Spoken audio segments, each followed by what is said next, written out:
Modern automotive engines are manufactured from lightweight aluminum rather than heavy cast iron. This design saves fuel and improves performance, but introduces a massive risk for the home mechanic. You can no longer rely on your physical strength to gauge bolt tightness. Aluminum is significantly softer than the hardened steel bolts used to hold the engine together. When you apply too much leverage with a standard ratchet, the steel threads act like a cutting tool.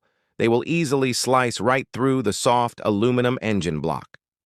Stripping the internal threads of an engine block is a catastrophic failure in the home garage. Fixing this mistake requires drilling out the hole and installing specialized metal thread inserts. It turns a simple 1-hour maintenance job into a multi-day repair project. Uneven clamping force is just as dangerous as over-tightening your hardware. If you bolt down an aluminum cylinder head without precise measurements, the metal will actually bend and warp. This creates permanent gaps that lead to blown head gaskets and massive coolant leaks.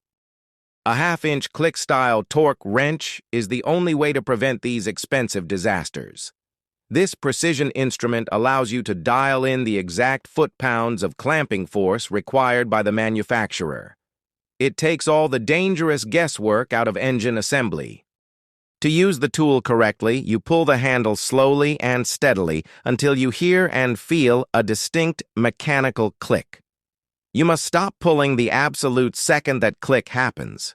Applying any extra pressure completely defeats the purpose of using a measured tool. Always store your torque wrench properly when the repair is finished.